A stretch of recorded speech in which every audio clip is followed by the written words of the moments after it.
नमस्कार, मी अक्षय पुन्हा एकदा तुम्हा सर्वांचं एडियन बातमीपत्रात मनपूर्वक स्वागत करतोय।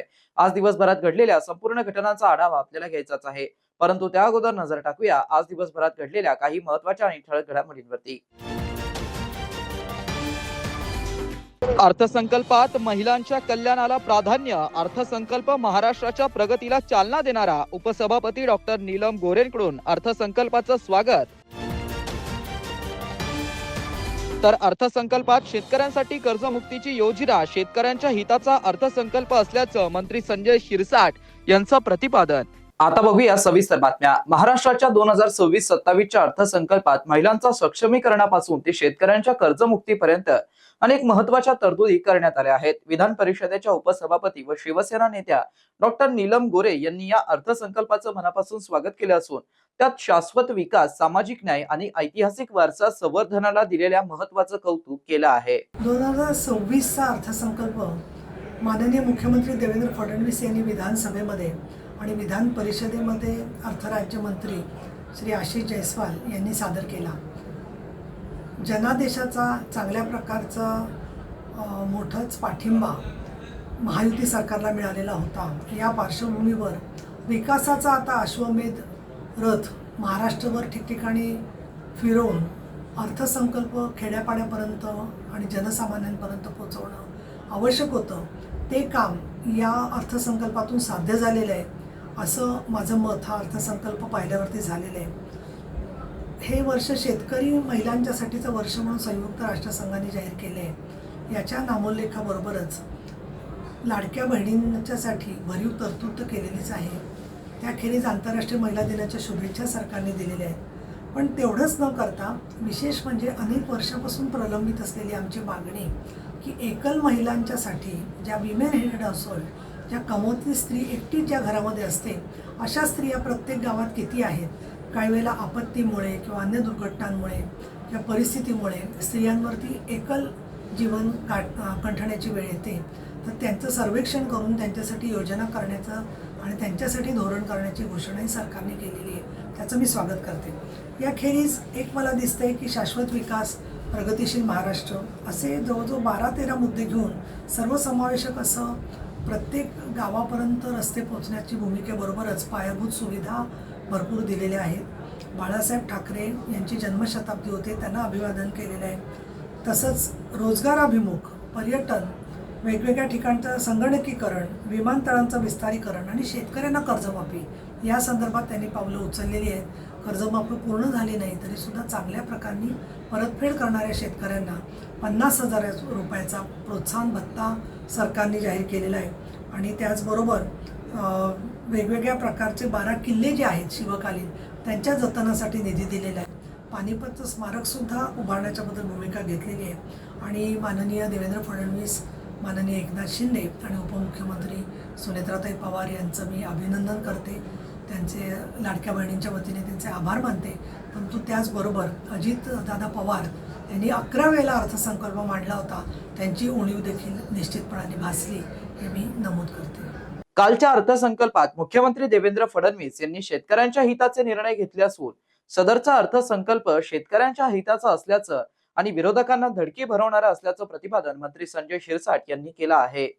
कालच्या अर्थसंकल्पामध्ये देवेंद्र फडणवीस साहेबांनी अत्यंत मोठी आणि शेतकऱ्याला दिलासा देणारी घोषणा केली, ज्याची कल्पना विरोधी पक्षालाही नव्हती।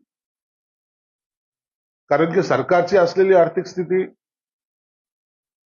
इतर अनेक बर्डन असलेले हा अर्थसंकल्प, मग त्यामध्ये नवीन सरकार काही देणार नाही हा त्यांचा भ्रम होता।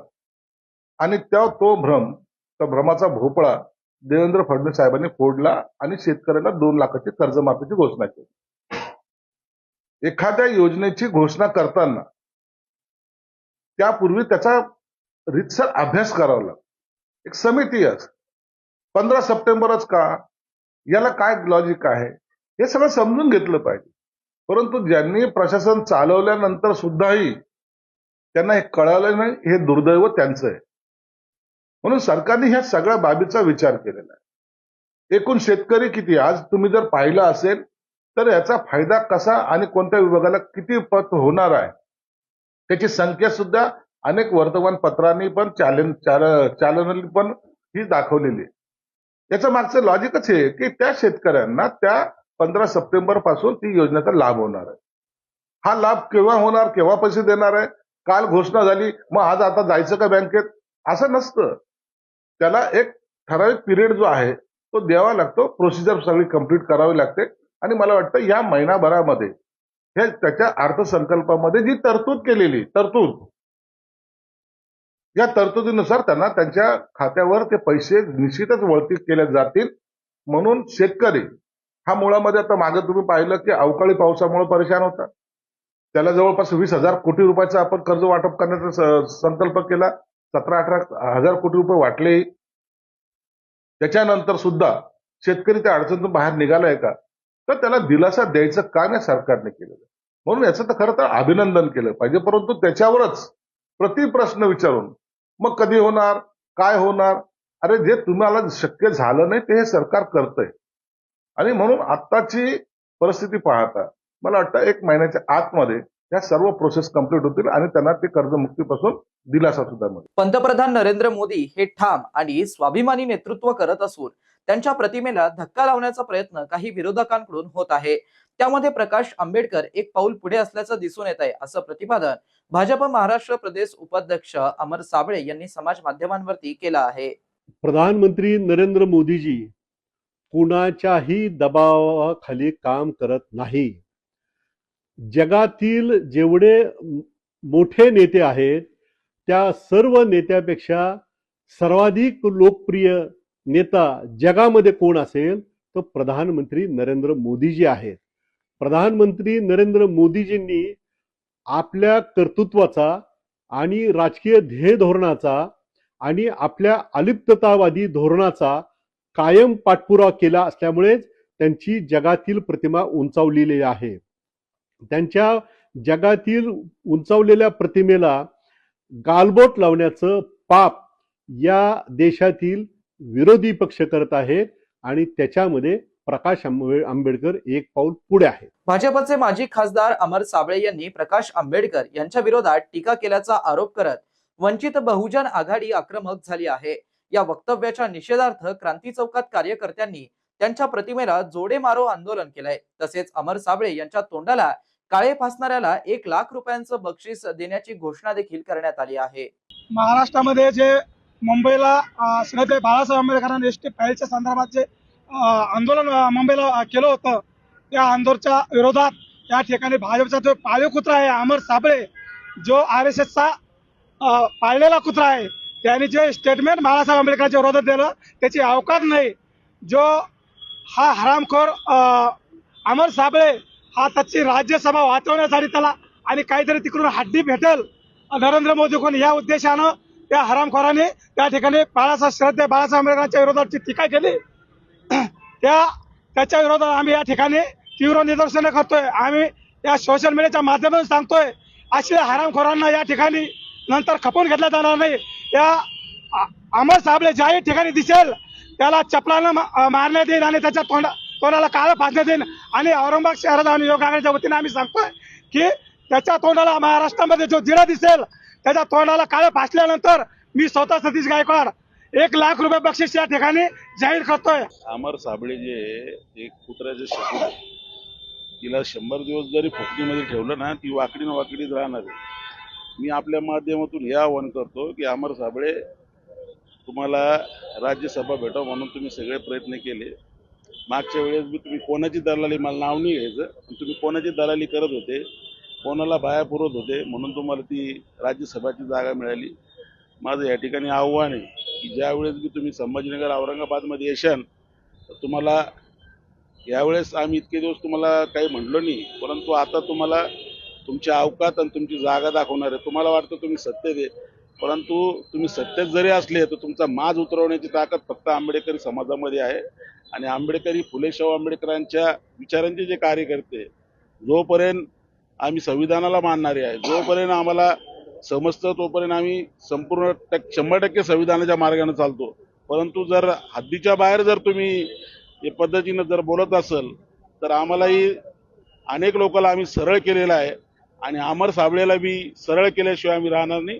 येणाऱ्या काळामध्ये अमर साबळे आले तर त्यांचा हिसाब केला जाईल. शहरवासियांना एक सुवर्ण संधी. तुम्ही एखादा व्यवसाय करताय का? मग एडीएन वरती जाहिरात करा आणि मिळवा व्यवसायात मोठा फायदा. तर वाट कसली बघत आहात? आताच खाली दिसत असलेल्या नंबरवरती संपर्क करा. आपल्याला अजूनही काही बातम्यांचा आढावा घ्यायचा आहे, परंतु इथे वेळ झाली आहे एका छोट्याशा ब्रेकची. कुठे जाऊ नका, पाहत रहा एडीएन न्यूज.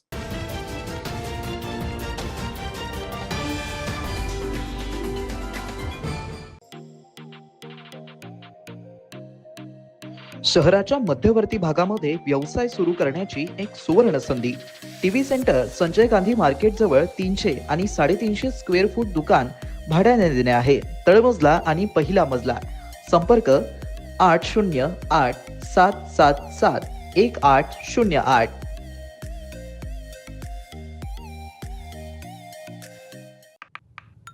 ₹20,000 स्कॅमची चाहूल. तू कोण? मी तो जो तुला या स्कॅमची रेसिपी सांगणार आहे. कशी? सगळ्यात पहिल्यांदा बारीक कापलेले छोटे छोटे काम देईन. व्हिडिओ पहा, फॉर्म भरा, सुरुवातीला पैसे पण देईन. असं? आता टाकीन लालचचे मी. तुला सांगेन एक डिग्री घे, आणखी जास्त कमाई होईल. डिग्रीच्या बदल्यात तुझ्याकडून वसूल करीन भरपूर पैसे. डिग्रीच्या बदल्यात पैसे देणे काय वाईट आहे? वाईट माझ्यामध्ये आहे ताई, कारण ती डिग्री असेल खोटी, तुझा किस्सा होईल रिकामा. मॅडम जी, स्कॅमर सांगून नाहीयेत, पण घर बसल्या पैसे कमवण्याचा वादा करून पूर्ण नुकसान करून टाकतो. सायबर क्राईम पासून वाचायचं आहे तर थांबा, विचार करा आणि ऍक्शन घ्या. अनेकांच्या मनात स्वप्न असते की देशाची सेवा करायची, परंतु काही लोकच योग्य प्रशिक्षण घेऊन ते वास्तवात पूर्ण करतात. वास्तविक सैनिक बनणे सोपं काम नाही, कारण प्रशिक्षणाच्या मैदानापासून ते युद्धाच्या रणांगणापर्यंत प्रत्येक क्षण संघर्षमय असतो. फक्त जो इमानदार, समजूतदार असेल आणि ज्याची इच्छाशक्ती प्रबळ असेल असाच व्यक्ती या क्षेत्रात टिकू शकतो. प्रत्येक वर्षी अनेक परीक्षार्थ्यांना यश प्राप्त होते, ते फक्त आणि फक्त गरुडचे अकॅडमी. पंख आम्ही देतो, उंच भरारी तुम्ही घ्या.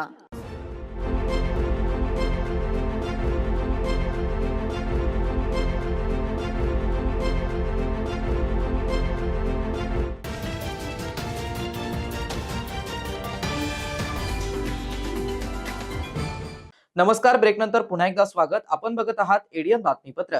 वाळूज औद्योगिक परिसरातील पिण्याच्या पाण्याच्या मागणीसाठी खवड्या डोंगर परिसरात महिलांनी आंदोलन करत आक्रमक झाले आहेत. उद्धव ठाकरे गटाच्या नेतृत्वात शेकडो महिलांनी सोलापूर धुळे हायवेवरती धाव घेतली, मात्र पोलिसांनी अडवल्याने मातीचे माठ रस्त्यावरच फोडत शेकडो महिलांनी आंदोलन केलं. या आंदोलनाला सुरुवात होताच पोलिसांनी आंदोलन बंद पाडत आंदोलकांना ताब्यात घेत त्यांच्यावरती अटकेची कारवाई केली आहे. वाळूज परिसरात औद्योगिक परिसरात राहणाऱ्या नागरिकांनी पिण्याच्या पाण्यासाठी प्रशासनाकडे अनेकदा पाण्यासाठी निवेदने दिली, मात्र या भागाला पाणी पुरवठा करण्यात आला नाही. त्यामुळे ठाकरे गटाच्या जिल्हा परिषद सदस्य ललिता सोनवणे यांच्या नेतृत्वात शुक्रवारी शेकडो महिला रस्त्यावरती उतरल्या. वाळूज परिसरातील पाण्याच्या प्रश्नावरती घडाफोडो आंदोलनाच्या संबंधात गुन्हा दाखल करण्यात आला. शिवसेना ठाकरे गटाच्या वतीने 6 मार्चला वाळूज औद्योगिक वसाहतीमध्ये पिण्याचं पाणी मिळत नसल्याने पाणी टंचाईच्या विरोधात सोलापूर धुळे महामार्गावरती घडाफोडो आंदोलन हाती घेण्यात आलं. बियर कंपन्यांना पाणी पण जनतेला नाही असा आरोप करण्यात आला होता. शुक्रवारी हातात मातीचे माठ घेत सोलापूर धुळे महामार्गाकडे जाण्याचा प्रयत्न केला, मात्र हे आंदोलन बेकायदेशीर असल्याचं सांगत पोलिसांनी आंदोलकांना घटनास्थळावरून हुसकावून लावलं. यावेळी महिलांनी पोलीस उपायुक्त पंकज अतुलकर यांच्या समोर शेकडो घडे फोडले. परवानगी न घेता जमलेल्या आंदोलनामुळे परिसरात काही काळ तणावाचं वातावरण निर्माण झालं होतं. दरम्यान विनापरवानगी आंदोलन केल्याचा आरोप करत आंदोलकांवरती गुन्हे दाखल करण्यात आले आहेत. सदर आंदोलनानंतर आंदोलकांनी प्रशासनाच्या विरोधात प्रतिक्रिया दिल्या आहेत. अधिकाऱ्यांच्या माध्यमातून जरी आमच्या हातात काही पडलं नसलं, खरं तर आमचं ज्यांच्या विरोधात आंदोलन होतं ते अधिकारी त्या ठिकाणी उपलब्धच झाले नाहीत. प्रशासनाचा प्रचंड मोठा दबाव त्यांच्यावरती होता आणि नंतर DCP साहेबांनी जी मीटिंग बोलावली त्याच्यामध्ये फक्त कुणीतरी असिस्टंट लेवलचे अधिकारी आले, ज्यांना अधिकार नव्हतेच आश्वासन देण्याचं किंवा त्यांना काही ते बोलू शकत नव्हते. आता सुद्धा आमच्या हातात एकही लेखी आश्वासन नाही. कुठेतरी जनतेच्या तोंडाला पानं पुसण्याचं काम त्यांनी केलं. मात्र घडा फुटलेला आहे, पाणी येणार आहे आणि मीडियाचा भरपूर आम्हाला सपोर्ट झाला. सोशल मीडियाच्या माध्यमातून नागरिकांनी हे आंदोलन मोठं केलं आणि नागरिकांनी हे आंदोलन करून दाखवलं, गाजवून दाखवलं. निश्चितच या आंदोलनाचा फायदा होणार आहे. हातात काही पडलं नाही असं म्हणता येणार नाही. या आंदोलनानंतर आता पाणी येईल याची आम्हाला खात्री आहे. हो, सकाळपासून खरं तर पोलीस बांधवांवर जरी आम्हाला मारहाण झाली असली तरीही काही आमचा त्यांच्यावरती आरोप नाही. कारण आम्ही समजू शकतो ते त्यांची ड्युटी करत होते आणि पोलिसांवरती प्रचंड दबाव होता, प्रचंड दबाव. मी गेली 22 वर्ष शिवसेनेत काम करतोय. एवढा दबाव मी आजपर्यंत कधीच अनुभवला नाही. अनेक आंदोलनं मी केलेत. मी स्वतः एक वाळूज महानगरचा चांगला एक आंदोलक आहे. 22 वर्ष सातत्याने काम करत असताना अनेक आंदोलनं केले. पोलिसांवरती इतका मोठा दबाव, आमच्यावरती गुन्हे दाखल झालेत ना, आजपर्यंत झालेत. पण हा जो दबाव होता, अक्षरशः महिलांना धरून धरून मारलं जात होतं. घरातून महिला कळशी घेऊन बाहेर निघालेली दिसली का त्यांना अडवलं जात होतं, त्यांना फटके दिले जात होते. मला स्वतःला मार बसला. कशासाठी? कोण होतो आम्ही? आम्ही अतिरेकी होतो का? आमचे काही क्राईम होते का? आम्हाला काय एवढं मारलं गेलं? आणि माझा सीपी साहेबांना पुन्हा एकदा तुमच्या माध्यमातून प्रश्न आहे, आम्हाला मारहाण करण्याचं कारण काय? आम्हाला समजलंच नाही. आता पण समजलेलं नाहीये. आता मी प्रेसच्या समोर कपडे नाही काढू शकत. माझी भावना समजून घ्या. पण माझ्या अंगावरचे जर तुम्ही वळ बघितले ना, तर ही दडपशाही काय होती आणि याच्या मागे कोणती ताकद होती? प्रशासनाने असं का केलं? हा आम्हाला प्रश्न पडलाय. आजपर्यंतच्या एकाही आंदोलनात जो झाला नाही तो त्रास आज झाला. अक्षरशः मला स्वतःला आंदोलन स्थळी पोहोचताना माझे रस्ते जाम केले गेले. आंदोलन स्थळी पोहोचायला मला 1 तास पूर्ण लागला. आणि आम्ही करणार काय होतो? फक्त गाडा फोडायचा होता. लोकशाही मार्गाने विश्वरत्न डॉक्टर बाबासाहेब आंबेडकरांनी संविधानाच्या माध्यमातून आम्हाला दिलेला अधिकार आम्ही वापरत होतो. लोकशाही मार्गाने, शांततेच्या मार्गाने. मी आज सकाळीच आमच्या एका चॅनलच्या माध्यमातून मी विनंती केली होती नागरिकांना, कुणीही कायदा हातात घ्यायचा नाही, कुणीही आंदोलनाला गालबोट लागेल असं वागायचं नाही. आपण आपलं आंदोलन शांततेत करायचंय. आम्ही फक्त प्रशासनाचा निषेध करणार होतो, प्रशासनाचं लक्ष वेधणार होतो आणि आमच्या मायबाप जनतेला जो पाण्यासाठी संघर्ष करावा लागतोय, तर उन्हाळ्याच्या तोंडावर आम्हाला 8-8 दिवस पाणी मिळत नाही हो, त्यासाठीचा फक्त आमचा संघर्ष होता. मात्र तो दडपण्याचा पुरेपूर प्रयत्न प्रशासनाने केला. आम्हाला मारहाण केली, तरीही हे आंदोलन नागरिकांनी आणि मीडियानी यशस्वी केलं असं मी म्हणेन. वाळूज औद्योगिक परिसरातील पाण्यासाठी आंदोलन करणाऱ्या शिवसेनेच्या उद्धव बाळासाहेब ठाकरे गटाच्या नेत्यांसह 80 पेक्षा जास्त आंदोलकांवरती गुन्हा दाखल केल्याप्रकरणी शिवसेना नेते अंबादास दानवे यांनी संतप्त प्रतिक्रिया दिल्या आहेत. मला असं वाटतं शिवसैनिकाला असे गुन्हे काही नवीन नसतात. जनतेच्या प्रश्नासाठी जिल्हा परिषद सदस्यांनी किंवा पंचायत समिती सदस्यांनी आंदोलन केलं असेल तर ते काही चुकीचं नाही. त्यांच्या मागण्या योग्य आहे, मागण्या पूर्ण करायच्या नाही, आंदोलन करू द्यायचं नाही. तर मला असं वाटतं असं होणार नाही. एक काय कित्येक शेकडो गुन्हे शिवसैनिकावर दाखल झाले तर शिवसेना मागे हटणार नाही. त्या विषयात शिवसेना आणखी तीव्रतेनं आंदोलन करेल. परंतु जे आंदोलक आहे त्याचं असं मत आहे की पालकमंत्र्यांच्या दबावाखाली आमचं आंदोलन यशस्वी होऊ दिलं नाही आणि दुसरीकडे आमचा पाण्याचा प्रश्न सोडवला जात नाही. आंदोलन शिवसेनेचं यशस्वी झालं, ज्या अर्थी तुम्ही प्रश्न विचारता त्या अर्थी आंदोलन यशस्वी झालेलं आहे. हे आंदोलन आणखी तीव्र करू. पालकमंत्री हे असंवेदनशील आहे पूर्णपणे पाण्याच्या प्रश्नावर. म्हणजे ते नुसते घोषणा करतात गुढीपाडव्याला पाणी येणार म्हणे. कसं येणार? इकडे आयुक्त सांगतो येऊ शकत नाही आणि इकडे पालकमंत्री सांगतात की गुढीपाडव्याला पाणी येणार. पालकमंत्र्याला या गोष्टी पूर्णपणे पालकमंत्री या गोष्टीपासून फार दूर आहे. यांना या जनतेच्या प्रश्नाची कोणती जाण नाही, भान पण नाही आहे. त्यामुळे मला असं वाटतं पालकमंत्री काय सांगतात याला कोणताही अर्थ नाही. परंतु पालकमंत्र्याच्या मतदारसंघात आंदोलनं होते याचा अर्थ पालकमंत्री आपल्या मतदारसंघात सुद्धा जनतेचे प्रश्न सोडवण्यासाठी सक्षम नाहीये. पंचायत समिती सदस्य दत्तात्रय वर्ग यांचा आरोप आहे मला पोलिसांनी सोबत येऊन मारलं म्हणे. झाली मारहाण झालेली आहे, शिवसैनिकांना मारहाण झालेली आहे. दत्ता वरपे या पंचायत समिती सदस्य शिवसैनिक विभाग प्रमुख आहेत, त्यांनाही मारहाण झाली. त्याचे व्हिडिओ सुद्धा समोर आहे. शिवसेना योग्य पद्धतीनं या पोलिसांनी केलेल्या मारहाणीचा सुद्धा जबाब सरकारला आणि पोलिसांना विचारेल. भारतीय बालरोग तज्ञ संघटना म्हणजेच IAP यांच्या प्रेसिडेन्शियल ऍक्शन प्लॅन 2026 अंतर्गत अध्यक्ष डॉक्टर नीलम मोहन यांच्या मार्गदर्शनाखाली MBBS पदवीपूर्व विद्यार्थिनी सक्षमीकरणासाठी कार मॉड्यूल फॉर वुमन हा विशेष कार्यक्रम शासकीय वैद्यकीय महाविद्यालय व रुग्णालयामध्ये मोठ्या उत्साहात पार पडला. अशा प्रकारे कारचा कार्यक्रम घेणारे शासकीय वैद्यकीय महाविद्यालय छत्रपती संभाजीनगर राज्यात पहिले व देशात दुसरे ठरले आहेत. शासकीय वैद्यकीय महाविद्यालय व रुग्णालय, घाटीचे बालरोग विभाग आणि भारतीय बालरोग तज्ञ संघटना छत्रपती संभाजीनगर शाखा यांच्या संयुक्त विद्यमाने हा कार्यक्रम शुक्रवार रोजी बजाज अध्यापन संकुलात पार पडला. कोलकाता येथील आरजी कार वैद्यकीय महाविद्यालयातील विद्यार्थिनीला एका वेगळ्या प्रकारची श्रद्धांजली म्हणजे हे KAR मॉड्यूल. या मॉड्यूलमध्ये विद्यार्थिनींच्या सर्वांगीण सक्षमीकरणासाठी 3 महत्त्वाच्या घटकांवरती भर देण्यात आला. त्यामध्ये स्वसंरक्षणाची सुरुवात, सक्रिय जीवनशैली, सशक्त मानसिकता या विषयावर मार्गदर्शन करण्यात आलं. कार्यक्रमात महिलांना स्वसंरक्षणाची मूलभूत तंत्रे, निरोग व सक्रिय जीवनशैलीचे महत्त्व तसेच मानसिक तणाव व्यवस्थापन आणि आत्मविश्वास वाढवण्याबाबत मार्गदर्शन करण्यात आलं. या उपक्रमाला वैद्यकीय क्षेत्रातील महिला तसेच विद्यार्थिनींचा उत्स्फूर्त प्रतिसाद लाभला. या कार्यक्रमासाठी डॉक्टर रेणू बोराळकर, सचिव महाराष्ट्र राज्य AIP, डॉक्टर संध्या कोंडपल्ले, अध्यक्ष भारतीय बालरोग तज्ञ संघटना छत्रपती संभाजीनगर शाखा उपस्थित होत्या. कार्यक्रमाच्या उद्घाटन प्रसंगी अधिष्ठाता डॉक्टर शिवाजी सुकरे यांनी अशा प्रकारच्या अत्यंत महत्त्वाच्या विषयांवरील मॉड्यूल ही गरजेची असल्याचं सांगून इंडियन अकादमी ऑफ पीडियाट्रिक्सचं अभिनंदन केलं आणि हा उपक्रम उत्कृष्टरित्या राबवल्याबद्दल बालरोग विभागाचं कौतुक केलं. या कार्यक्रमासाठी डॉक्टर प्रभा खैरे मोरे, विभाग प्रमुख बालरोग विभाग doctor Sandhya Kodapalle, doctor Shilpa Pawar, doctor Smita Bajaj, doctor Rashmi Shirodkar, doctor Sonali Pure यांनी विशेष मार्गदर्शन केलं. या कार्यक्रमात बालरोग तज्ञ पदव्युत्तर विद्यार्थी, MBBS वैद्यकीय विद्यार्थी मोठ्या संख्येने सहभागी होते. तसेच महिलांच्या सुरक्षितता, आरोग्य आणि मानसिक सक्षमीकरणासाठी अशा प्रकारचे उपक्रम यशस्वी करण्यासाठी बालरोग विभागातील doctor Rehman, doctor Shrikant Joshi, Abhishek Jain, doctor Aniket Sarvade, doctor Keshav Duthade, Anjali Pawar, doctor Prashant, doctor Ravi Kiran आणि स्टाफ यांनी विशेष परिश्रम घेतला. डॉक्टर अनवर आणि डॉक्टर शर्विन यांनी सूत्रसंचालन केलं व डॉक्टर स्नेहल सोनुने यांनी आभार मानले आहेत. त्यासोबतच डॉक्टर विनोद मुंदडा, उपअधिष्ठाता UG, doctor Jyoti Bajaj, doctor Sunil Deshmukh, doctor Sarojini Jadhav, doctor Anjali Shete, doctor Bina Gadia, doctor Swapna Ambekar, doctor Atul Londhe यांची विशेष उपस्थिती होती.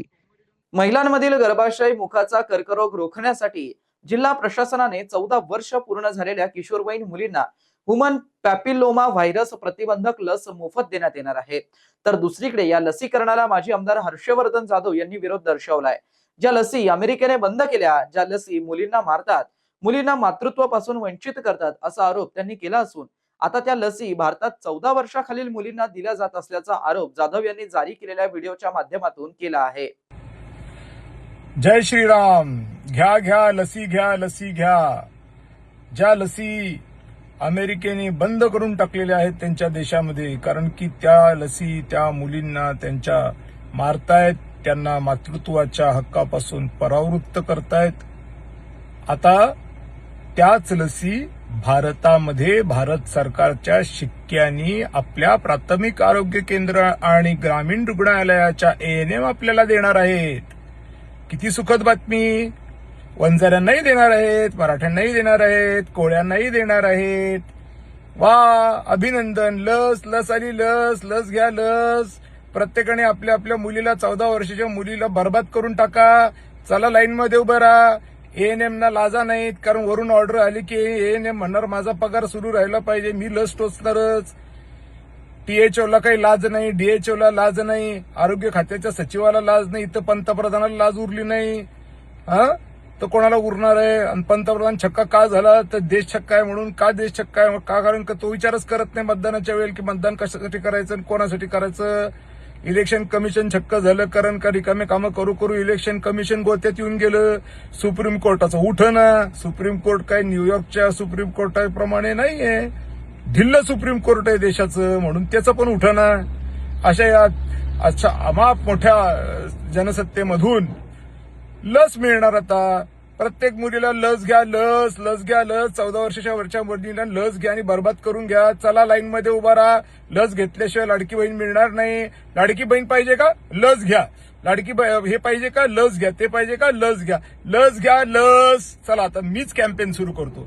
का करत तसे तुम्ही सुधारणार नाही. लसी घ्या आणि ठोकून घ्या स्वतःची. जय श्रीराम. फेस्टोन कोसोल द एनर्जी इंजिनियर्स कंपनीच्या वतीने राज्यभरातील बिझनेस डीलर मीटचं आयोजन छत्रपती संभाजीनगर शहरात शनिवारी सायंकाळी मोठ्या उत्साहात पार पडलाय. सदर बिझनेस डीलर मीट बाबत कंपनी CEO नितीन सांगळे आणि केतकी भावसार यांनी एडीएन सोबत बोलताना अधिक माहिती दिली आहे. आज आम्ही छत्रपती संभाजीनगरमध्ये कार्यक्रम जो आयोजित केला आहे त्याचं प्रमुख उद्दिष्ट असं आहे की आमचे जे अधिकृत विक्रेते आहेत त्यांच्याशी आम्हाला संवाद साधायचा होता.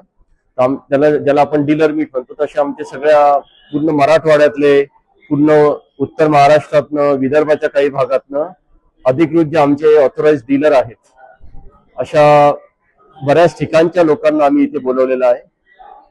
मेन जे प्रमुख उद्दिष्ट या कार्यक्रमाचं असं आहे की कंपनी जी आमची सोलार एनर्जीमध्ये कार्यरत आहे, मागील 15 वर्षापासून सोलार फोटोव्होल्टेक, जी घरात विद्युत इलेक्ट्रिसिटी युनिट्स बनवते घरासाठी, या व्यतिरिक्त आमचा 42 वर्षांचा सोलार वॉटर हिटिंगचा ब्रँड आहे सनरे सोलार म्हणून, जो बऱ्याच लोकांनी मराठवाड्यात, उत्तर महाराष्ट्रात वापरलेला आहे. मागच्या 42 वर्षात त्याचे खूपच संतुष्ट ग्राहक आहेत. आणि त्या सनरे ब्रँडच पुढे जे आमचे सोल्युशन्स येतात, सोलार वॉटर हिटिंग म्हणा, solar rooftop solutions, commercial industrial solar solutions, त्या नावाने येतात. पण यांचं जे बॅकअप कंपनी जी आहे ती आमची कोसॉल एनर्जी नावाने. आज हे सर्व डीलर्स जे आलेले आहेत ते कोसॉल एनर्जीचे आहेत, जे पूर्ण महाराष्ट्राच्या, मराठवाडा म्हणा, उत्तर महाराष्ट्राच्या भागातनं जे आले, यांच्याशी संवाद साधून आम्ही त्यांना नवीन जे आमचे उत्पादन आहे, नवीन प्रॉडक्ट्स जे लॉन्च केले आहेत, नवीन इनोव्हेटिव्ह प्रॉडक्ट्स केले आहेत, ज्याच्यात त्यांना हाय एफिशियन्सी सोलार मॉड्यूल्स आहेत, जे 25-30 वर्षाच्या पलीकडे चालणारे सोलार मॉड्यूल्स आहेत, याच्याबद्दल माहिती द्यायची आहे. कारण त्यांना जेव्हा आम्ही माहिती देतो ती प्रत्येक घराघरापर्यंत पोहोचवण्याचं उद्दिष्ट जे आमचं असतं, ते आमचे हे प्रामुख्याने जे ऑथोराइज डीलर्स असतात, अधिकृत विक्रेते असतात, ते करतात.